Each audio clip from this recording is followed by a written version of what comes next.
Minecon turned into Minecraft Live, and sadly it looks like it's not going back. This is a shame because the original Minecon was not just a great place to meet others in the community, it was also the developers' place to talk about future plans. Not promised red dragons on Twitter once, so this question comes back a lot. If you exclude the first Minecraft meetup from 2010, then 5 Minecons took place. And I wonder if anything interesting happened in 2014 to cause that gap to happen, huh? But that means that we've now gone more years without a Minecon than with, but yet still it has a great place in the community's heart, and ultimately it is one of my favourite events to nostalgically go back and look at. So today I wanted to show you all of the update reveals from each of the Minecons and exactly what was announced at each one of them, because boy is it a fun time to see a developer actually talking about their game in real time. So that's what I'll be showing you today, starting with 2011.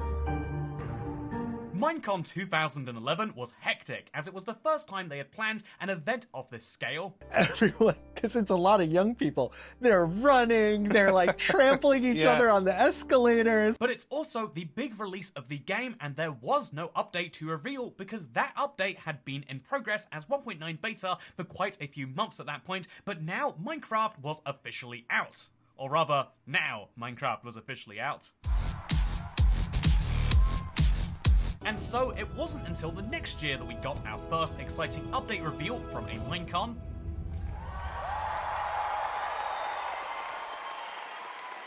This was the first official Minecraft event that was held outside of the USA, and over 4,000 people attended, but it was a bit of a weird one in some ways, like this bit where Captain Sparkle jumps upon the stage and then... So I think we should kind of get up and...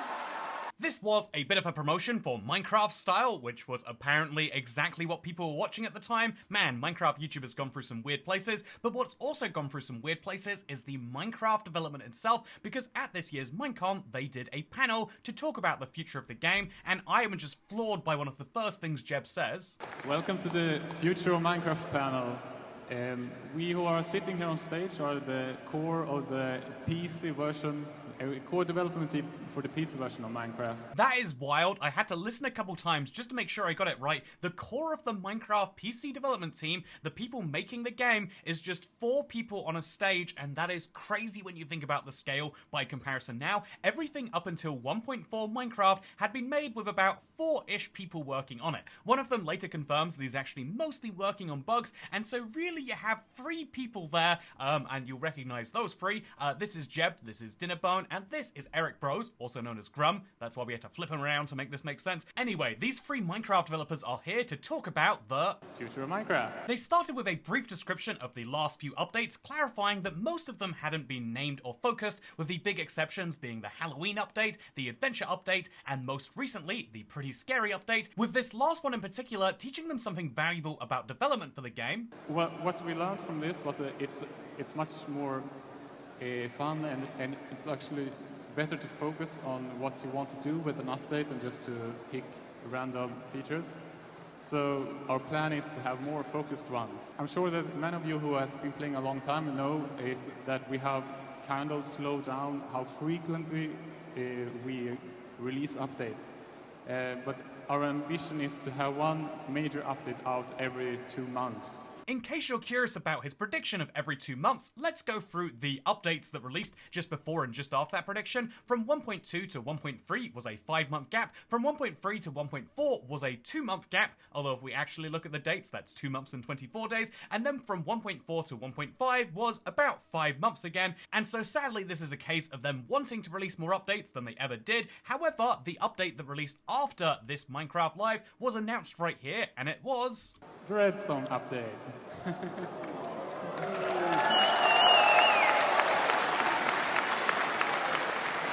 Unlike in future years, this was mostly done as a slideshow, so I'll briefly go through the idea. They wanted to update Redstone and make it so instead of being on or off, there was actually going to be a mattering of the redstone signal strength. This is pretty cool by itself, but then they announced the capacitor block, where you can have 1 input and 1 output similar to a repeater, but it would give full output when the input was strong enough, and that was a really fun idea because the threshold would be configurable. In case you're curious as to whatever happened to this capacitor block, it eventually, according to this in a bone tweet, became the redstone repeater. Similarly, we got an announcement for all the weighted pressure plates and the improved minecarts. This was an idea of what if you could have minecart chests, but actually good. Because right now, how many of people watching this have ever used a storage minecart? The answer being basically none, and so the idea was, what if there was a new minecart variety that could move items around more efficiently? And honestly, this was one of those banger ideas, because it of course became the minecart hopper, and this is one of the most beloved features in the game to this day. Interestingly enough, they also made reference to the fact that the new redstone logic would actually break the design for a existing circuit, that being the bud designs. These are ideas of, these were things that could measure when a block was updated, and they could use that to make all sorts of fun redstone contraptions, and they were fully willing to come out and say, yeah, we are going to affect these systems, and although at the time they said they wouldn't fully be removed, ultimately most designs were broken, and I need to reference that because it's going to come in handy in about 4 Minecon Lives time, but for now, let's just mention the fact that they also said that they might be working on a daylight detector or fireworks for New Year's Eve, and interestingly enough, both of those things came into the game. So that was everything they announced for the redstone update at Minecon 2012. It was fairly tame in terms of how they did this announcement from their apparently Sony Vaio laptop, but they also did a fun Q&A, and here are some of the questions I found interesting. You often get asked on Twitter about other dimensions and stuff, and whenever you're asked about that, you say you need to expand the existing dimensions. First of all, very funny that Jeb has been making this comment about expanding the existing dimensions before adding new ones all the way back to 2012. You know, he's nothing if not consistent. But the second half of this question is, do you actually have plans for expanding the existing dimensions? And if so, what? Okay, a lot of the new stuff that we're thinking of adding for 1.5, the redstone stuff, for example, the capacitor, we were thinking of adding a new ore or two to use to make these blocks, because reusing the existing ores for a purpose that wouldn't make too much sense isn't that great compared to adding new ores, which could be used for so much more stuff. For this new ore, why place it in the overworld when we're looking for something to add to the nether? And now you understand why the redstone comparator has some quartz in it. It was deliberately to add nether content to redstone, weirdly enough. The same is true for the daylight detector. I think it's always cool to hear the genesis of ideas like that, but also was interesting to hear this question. Do you have any plans to add red dragons into Minecraft? Not promised red dragons on Twitter once. So this question comes back a lot. And it's also true that we have a dragon egg in the game that isn't really used at the moment, except for like a bragging items. It's usually only one per world. The reason I would say that we don't have dragons yet is because it's a really daunting task to code one that works well with the physics. The Ender Dragon, it just flies through everything because it was the easiest way to solve that problem. So we would have to spend a lot of time to make it really work, and we haven't seen it. We haven't prioritized it, to say it that way. Honestly, the Red Dragon is the one thing as a community I think we'll never give up on, and it's kind of fun hearing Jeb's response of like, yeah, it's a lot of work, and honestly, people only ask us because Notch promised it, but he's not working on the game anymore, and it's not a priority to them, but this question comes back, you can trust me on that one. So that was Minecon 2012's first ever update reveal, and honestly, it went pretty well. So well, in fact, that they decided to do it in the future, but there's a bit of a problem, because Minecon 2013 rolls around, and Minecon 2013. It's back in the US of A. It's kind of funny for a Swedish company to do events almost exclusively in the United States, but they're in Orlando this time, and they have upped the stakes, they've upped the game, and honestly, this was the first Minecon where I was jealous that I didn't go. The 2012 one I kind of followed, but I was like, yeah, that's a funny thing for the future, but for me personally, this was the first Minecon I was excited to go to, and I would have loved to have learned about the next update there, but there's a bit of a problem. The Future of Minecraft panel has one notable exception, because they talk a lot about the updates they've released last year. Here's some stats that you probably can't see.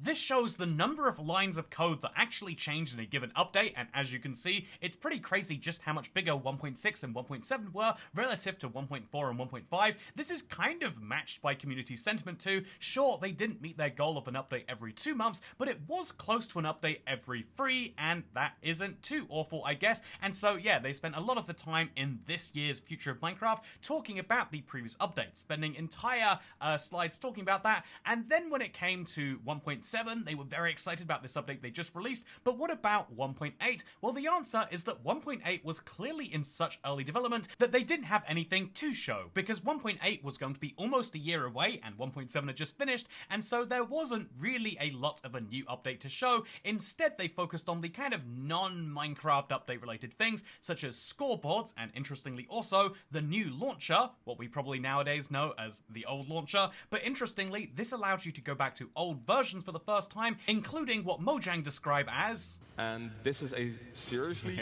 really old version. And you can see the Steves, they're very happy. They're flailing about.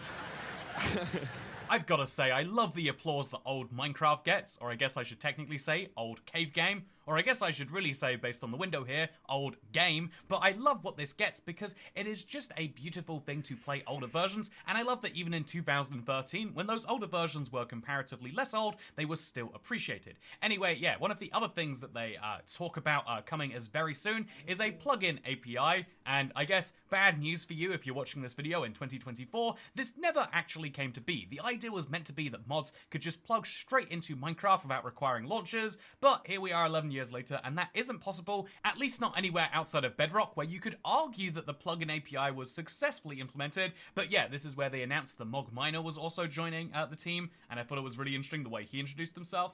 I like cats, Thai food, movies that make you cry, and long walks on the beach. I am a Leo. Maybe this is a bit too much of a deep dive, but recently we went through Mojang employees, and it's worth mentioning that he joined the game with this announcement in late 2013, but in early 2015, he clarified that he was looking for new employment in Stockholm, and eventually went on to work with King on Candy Crush Saga, which is funny because Notch originally left King to work on Minecraft, and he went the entire other way, but that's a whole separate point for a different time. For now, it's just worth mentioning that Mojang didn't have a whole bunch to announce. They did say that they were welcoming suggestions on r/Minecraft suggestions, which is definitely my second favorite Minecraft suggestions subreddit. It's not that I dislike them or anything, I just really love the shitty ones. Anyway, the important thing here is to say that they also announced that the bug tracker was working in full swing, and then they did an entirely separate panel for the Pocket Edition, where you'll notice Jeb is present here too, because he was still lead on that, and in the Pocket Edition they kind of talk about what they're developing for the 0.9 update, with the biggest feature being... Infinite Worlds.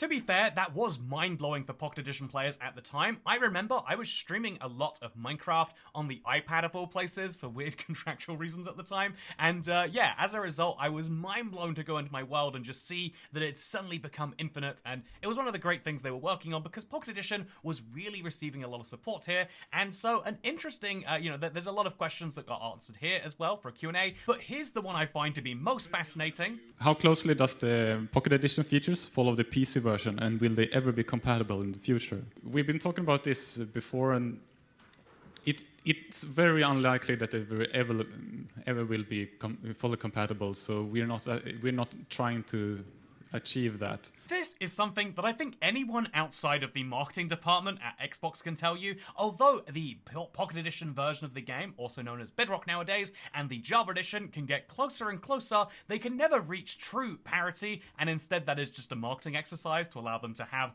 one set of trailers they use between both versions. But as we see time and time again, no matter how much work and how much effort and how much they sacrifice to move the two main games closer together, there's always going to be huge differences. And it's funny because, to be fair, at the time he said this, the other questions asked were things like, were they planning to add any skins? Were they planning to support game controllers or have a hunger bar? The sorts of things that are so obviously possible. These were the low-hanging fruit that Jeb did work on adding to the game over the next year, but the actual longer-term solutions are the ones we didn't quite see, because this was Minecon 2013, and like I mentioned before, this was the last Minecon for a year, because mysteriously there is a missing Minecon 2014. 2014. Exactly what the reason is beyond me, but I can say that in 2015 they moved to a very exciting place, at least for me. London, London, London, London, Paris!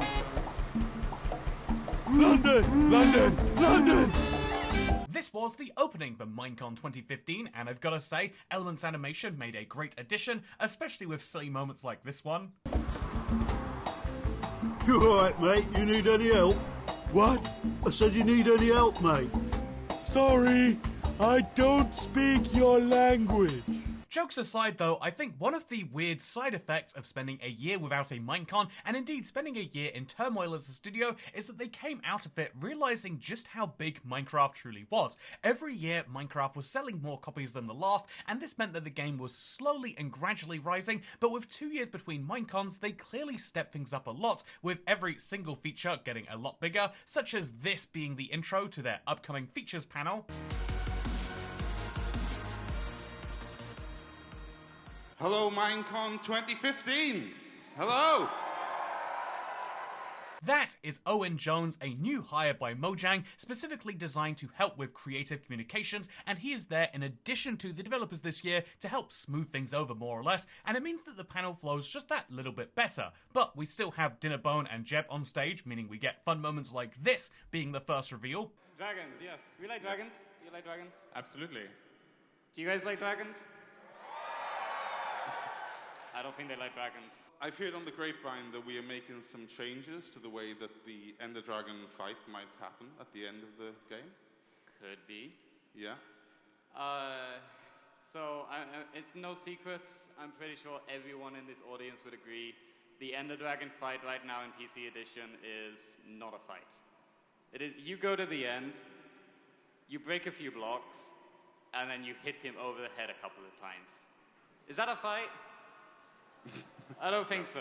He then went on to show the new layout of the end, which is one you might find familiar today, and something very funny happens when it gets to the end, and they're expecting it to loop back round, because this happens. Sometimes he perches down on top of the Ender podium in the middle.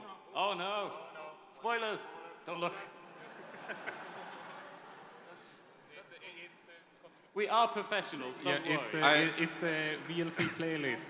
I don't think that's the first time that's going to happen. Can you imagine if we got spoilers in a modern-day Minecraft presentation? Absolutely hilarious that it's true, but what is also interesting is that as he's showing off all these end features, you might be noticing a familiarity with another edition, and I thought it was great that Dinnerbone just straight out said it. So, I've taken a lot of inspiration from Console Edition, and I'm sure we've got a lot of Console Edition fans in the audience who know what that fight's like.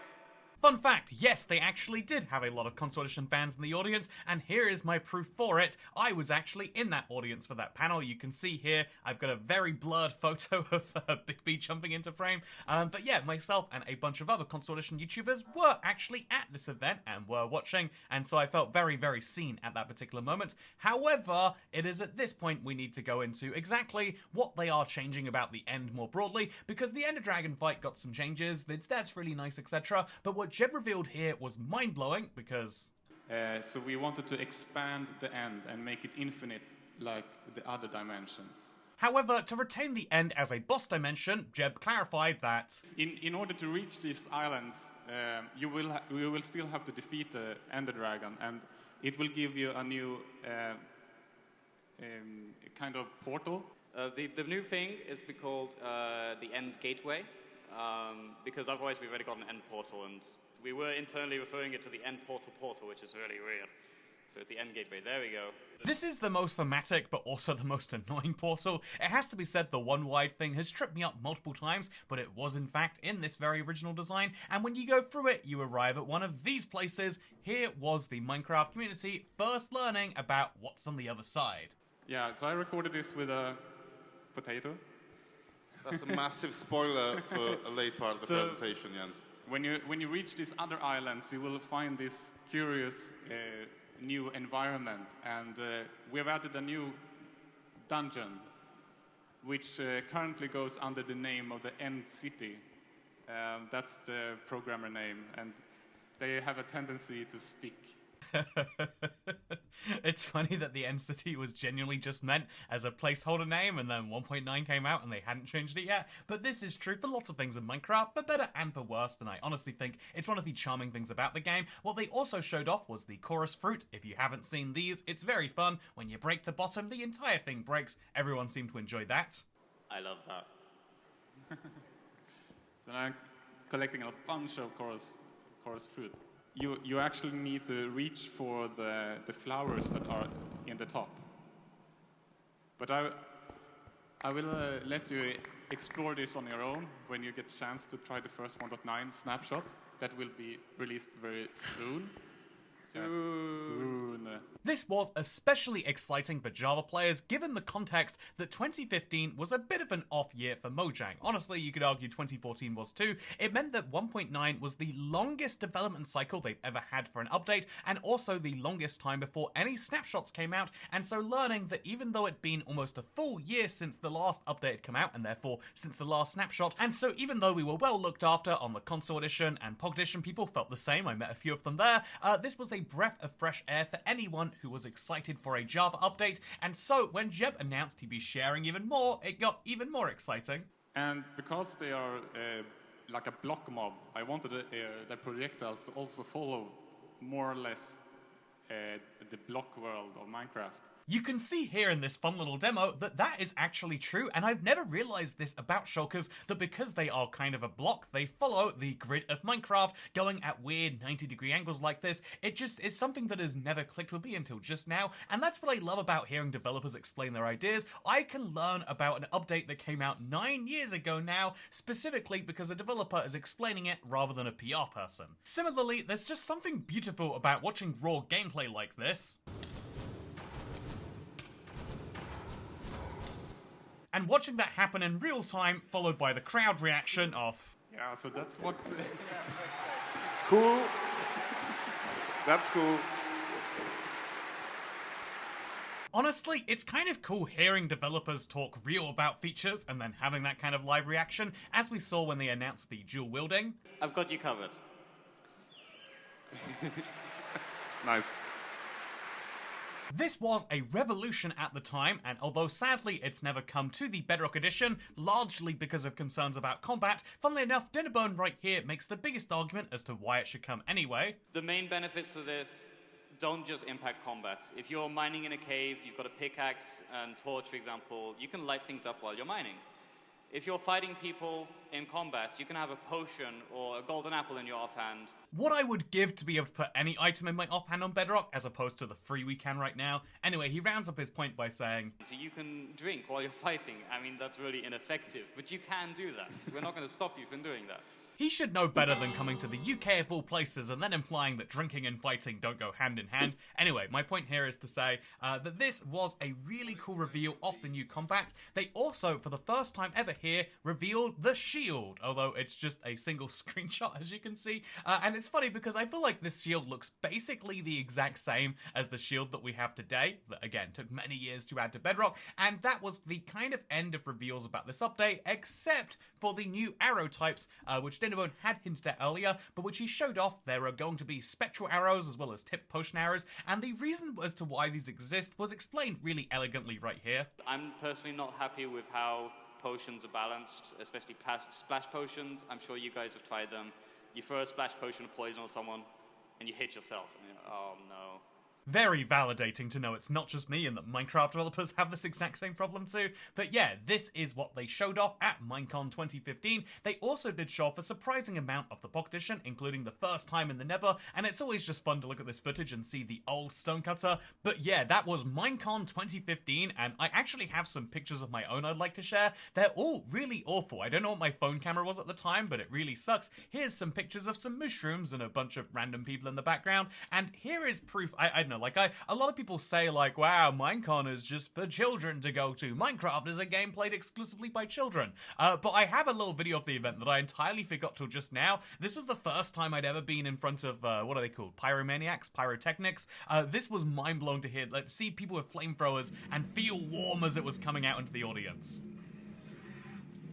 So cool. There's someone hanging on the ceiling. Obviously, this is just like an entertainment company they hired to do something vaguely Minecraft themed, but I thought it was super cool personally, and maybe you do too. Also, I went through my Google Photos for the day, and I have this picture of pizza that clearly shows that back at the Airbnb of a few creator friends, we got some pizza. A fun fact, by the way, I met a lot of people for the very first time at this event, and most of them were very lovely, but one of them got very drunk and then decided to throw up behind the curtains, and then the next day, you know, when they were asked about paying the cleaning fee, they're like, that wasn't me, you mistaken it for someone else. And I just think, you know, it wasn't my problem, but I thought, ooh, that is a thing that people do, huh? You gotta be cautious about random people from the internet, and so that is when I learned that you can't trust Minecraft YouTubers. But more seriously, I think it's worth saying that Minecon 2015 was great, and that's why I was so excited when Minecon 2016 was announced, and they were going to be doing it in California. I booked tickets the very second they were made available for sale, and then I booked some flights all the way out to California,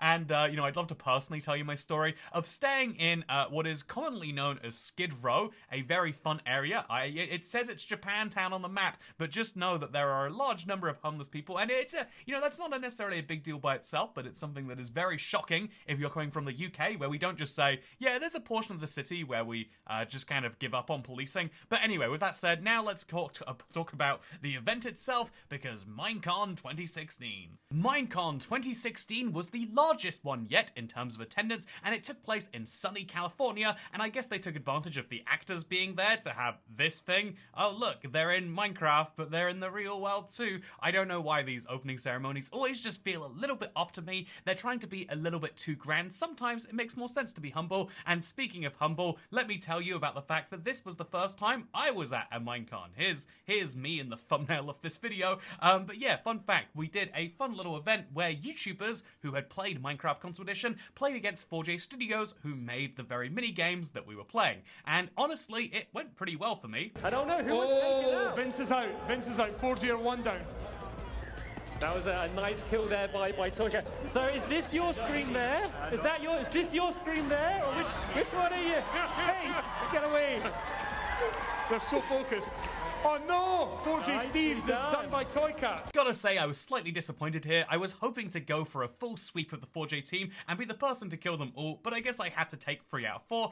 This was actually a fairly hard-fought battle, and then after we won a battle, it was 1-0 to YouTubers, so we played some Tumble, and basically a similar thing happened where I feel like it was all down to me, and let me show you how that one went. We were playing Tumble with snowballs, and everyone else had been murdered, and there's a moment that I still remember so vividly, and it was of being the final person alive and knowing that if I could just pull off this clutch, it would be this epic moment, and indeed, they even announced it basically that way. Toycat, it all rests on you.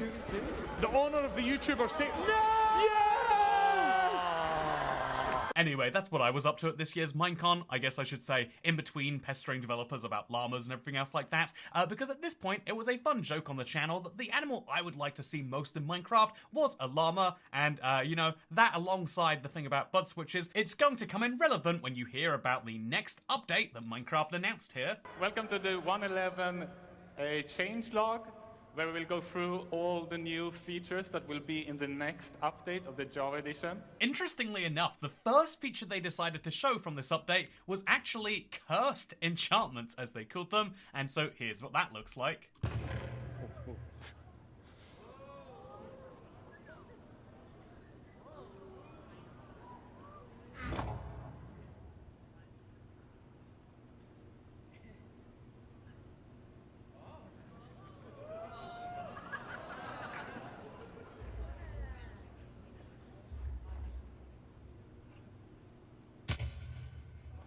Look at that! The curse of vanishing means the sword disappeared, and then also it was the only way to get that curse of binding off. Very fun and very cool that this is how they showed it to the world. But yeah, do you remember how a few updates ago they made some changes to the way that block update detection worked? Well, interestingly enough, the Pocket Edition never got any form of block update detection, and so it had something called the Observer block for a while now, and so the second feature they revealed was...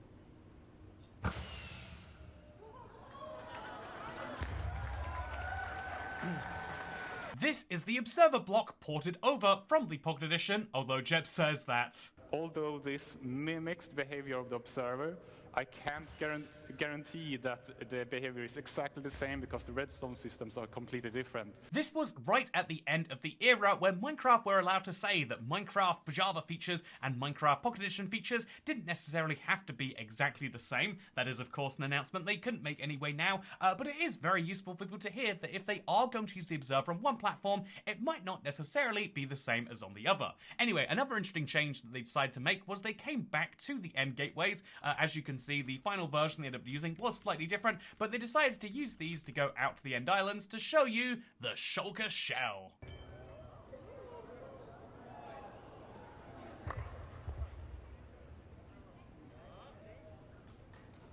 It took a very long time for me to make this video though, because I wanted to actually have a proper fight, but I always got, I got stuck in the ceiling and had to wait for the levitation to wear off, and like finally I just keep the end, like the final blow, and that's it. Incredibly relatable, Jeb. I've got to say, that's one of the cool things about hearing developers say, yeah, we recorded this footage ourselves, and it was an absolute pain to do so, but they needed to do that to show the shulker box off, so they could show you this next feature.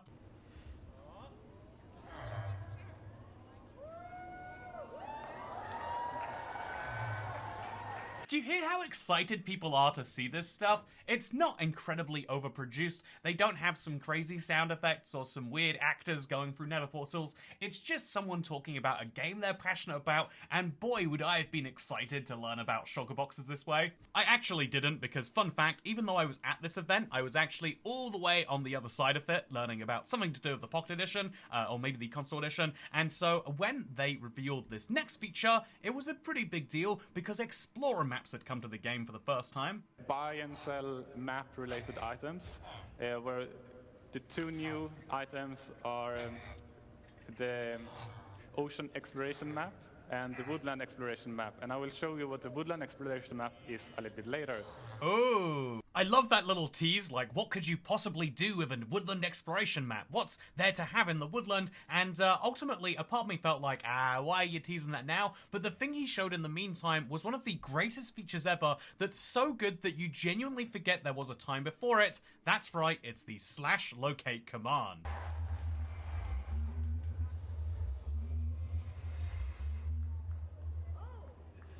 Whoa, look, it's showing us exactly where the fortress is, and now we can just press F3. This is very Java-centric, but it's okay, it's the Java Edition 1.11. You just go exactly to those coordinates, and the game will tell you where the nearest fortress is. Wow, it's actually a little bit off, like by 100 blocks, but you get the idea. The crowd is cheering, everything is good. It's actually very funny that this is running. If we go back, because F3 on Java shows you everything, not just the, the coordinates, it actually shows you they're running on an Intel integrated graphics on a 1280 by 800 screen. I just think that really shows off the practicality of running Minecraft on low-end devices. You might have to set your render distance down, and things get really weird on really low-end laptops, but you can run Minecraft on anything. But yeah, they show this being used for entities, and then they hint that maybe you could use it for another structure, and then boom.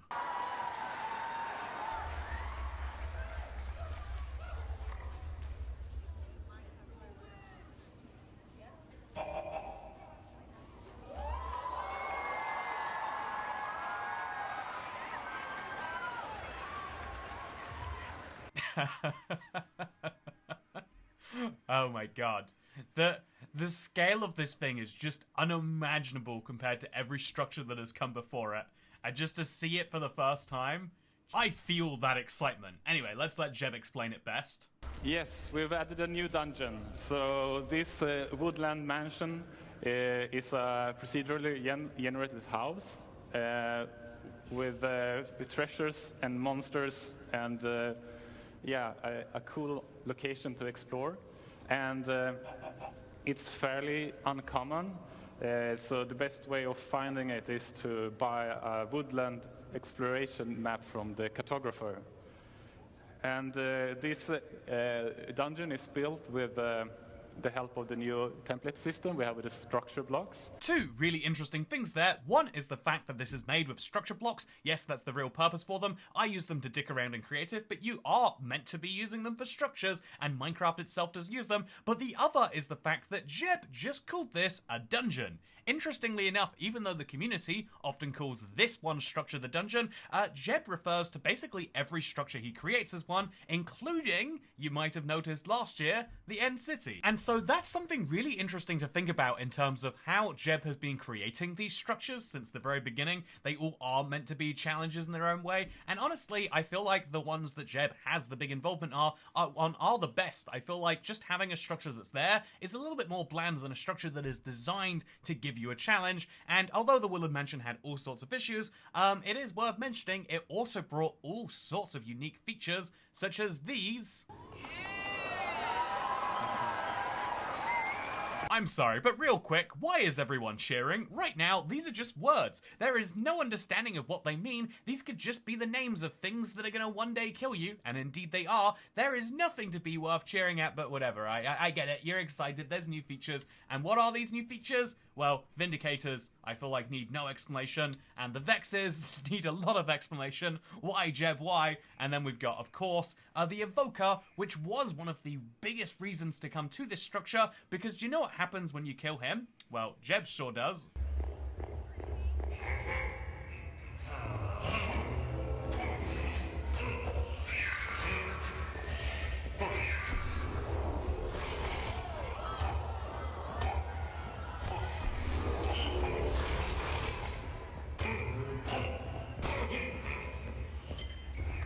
This fight gets really hectic. There's a creeper involved and a bunch of Vexes, and it's just really awful all round. But interestingly enough, they cut it off before the end, and it looks like that they just didn't manage to kill the Evoker, but actually they were just trying to hide the next feature from you, because when you kill the Evoker... The Evoker drops an item that is also fairly useful.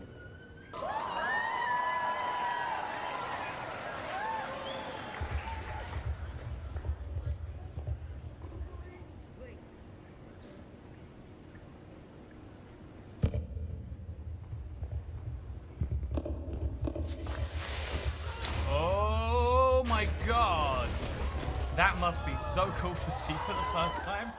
You know, like, don't get me wrong, but I can't help but look at this and think, oh, everything looks so different. Even though it's only 2016, the obsidian looks wild, the totem looks wild. Look at the golden apple in his inventory. Was this really ever acceptable? Sorry, I'm getting off on a tangent now. The important thing to say is this was the big headline feature of 1.11, a way to prevent death, a way to massively increase your storage capabilities, the biggest structure the game had seen yet. And what's interesting is all of these features were nothing compared to this final one, because do you know what else it added as a final sneaky reveal?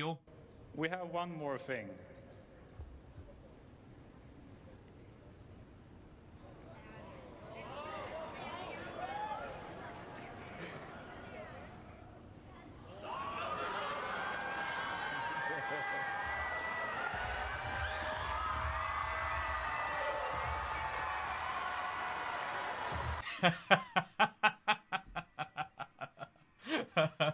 It's real.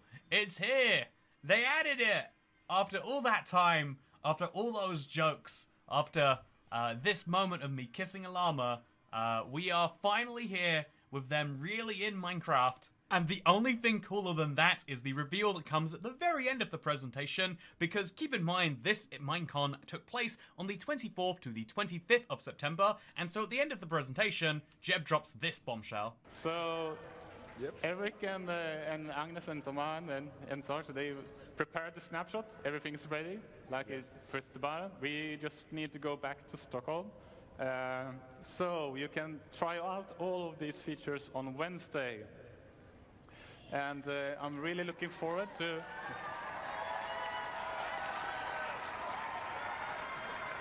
What a mic drop of a moment to say, oh yeah, you know all of these crazy, unprecedented features that you're seeing for the first time now and that you couldn't even have imagined in Minecraft before this? When is it coming out? Oh, Wednesday. As soon as we get home, we'll be able to enjoy this. I thought that was crazy by itself, and that is a real great send-off to the last ever physical Minecon and the last ever physical Minecon update reveal, something which I just thought was great and enjoyed looking back at so much.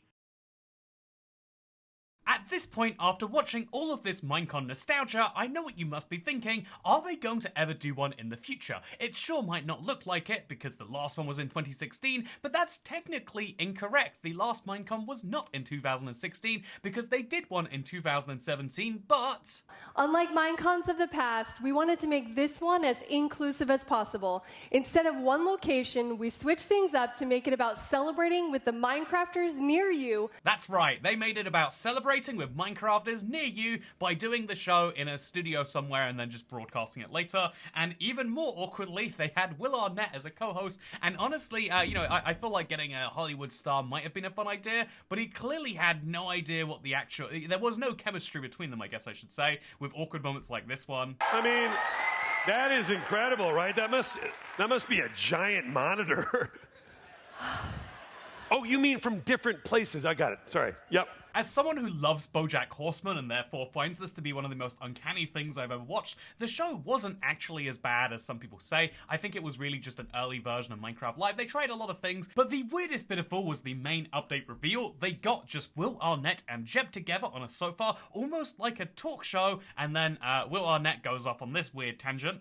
It's such a great community, and you guys obviously do such a great job of taking care of that community. And I know from my own experience, my kids are playing or they're watching YouTubers, around Minecraft all the time.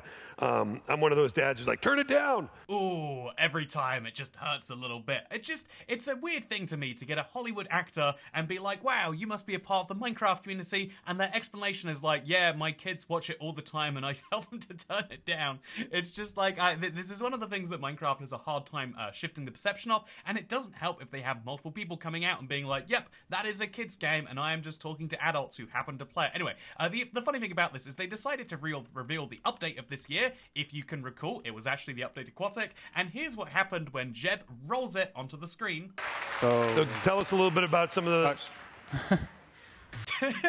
He has to be hushed by Jeb. But it gets even funnier because they want to show off the update like they did in previous years. Just kind of gameplay first. What do we got here? Wow, that's so cool. So what is this? You want to talk a little bit about these? We'll wait after the clip. Sure. Oh man, I just feel this on such a personal level of like trying your best to like be conversational and someone is like, this is not the time to speak, you don't understand, the Minecraft is going. Maybe it's only relatable to me, but you know, this makes me feel bad for Will Arnett. But it's okay. The whole thing went down. It was a 2-hour live show to replace a 2-day event, and that means that we lost a lot of the fun things about Minecon. In my opinion, that means panels. In my opinion, that means meeting up with people. In my opinion, that means having this live kind of conversational thing, and also I feel like having some real Q&As from audiences. I feel like all of the interaction and the benefit of having a live event was lost as they went to Minecon Earth, but that didn't stop them from having a Minecon Earth the next year, although they learned from the idea of having a Hollywood actor. However, at this point they realized there was a huge pushback from the community of using the Minecon name just to do a yearly convention, and this is 2017. It's not like they absolutely had to do it, and so for 2019 they renamed it to Minecon Live, and this still didn't solve any of the problems that people actually had, and so 2020 was Minecraft Live, and that is the name they've started using ever since. The Minecon became Minecon Earth, became Minecon Live, became Minecraft Live, and so that means there is a huge void to fill in terms of the actual Minecon experience. There were companion shows put on by 2 separate companies, Mine Festival as well as Minevention.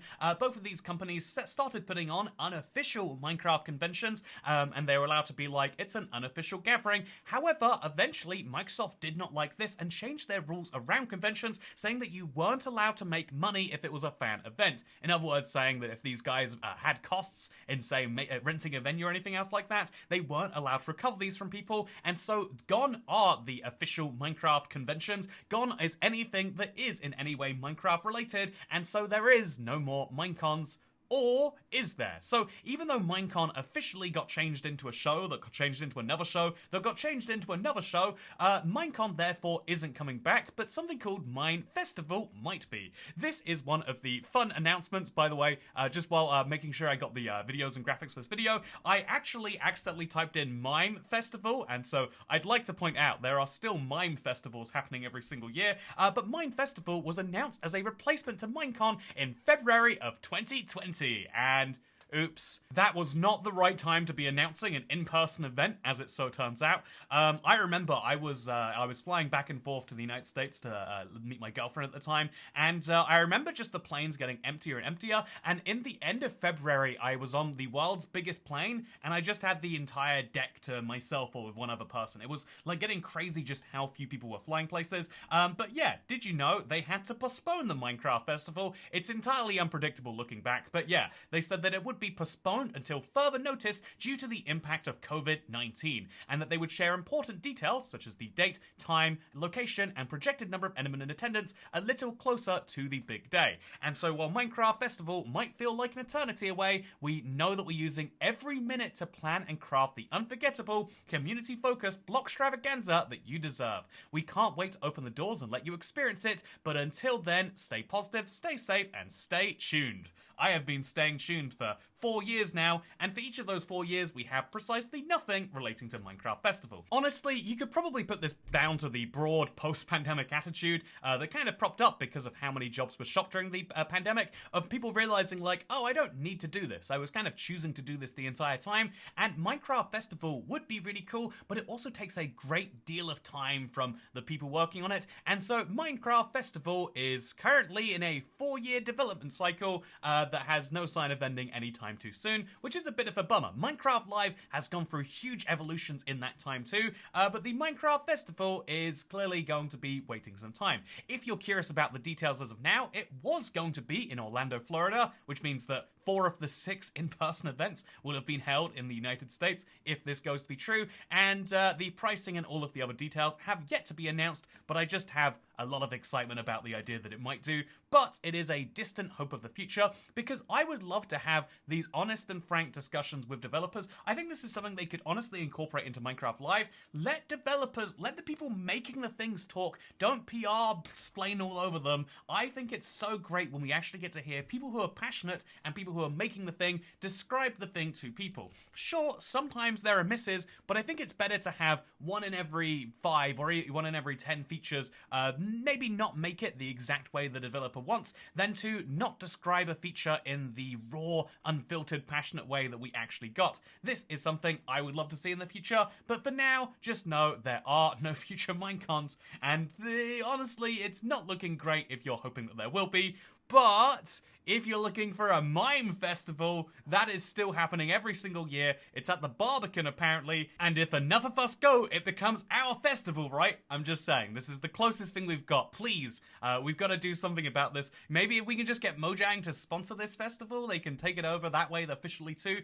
But more seriously, I think that Minecon was one of the greatest events that Minecraft held, and there were always going to be some people that saw it as an awkward gathering of people who were, because ultimately, Minecraft is a community that includes people of all types, and the fact that it can include your awkward people, as well as your celebrities, or at least their children, as well as the developers and all of the people in between that make Minecraft possible, is one of the things that makes it great. Having an in-person collection of people is one of the greatest ways that you can meet people who do the same thing as you, and that is one of the things I miss most about Minecon. I never figured I'd say it, but I miss meeting some people in the same space as me. Even after that one Minecraft YouTuber, I still would go ahead and say that I'd be excited for any Minecon to be announced on any day. But for now, here were the major reveals at each of the Minecons, and I hope you enjoyed this full retrospective. Anyway, if you did enjoy it, like, subscribe, or whatever YouTubers say at the end of videos, and make sure to consider becoming a channel member if you like these slightly longer form videos. They take a lot longer to put together, but I thought this was great fun, so hopefully you did too. Goodbye.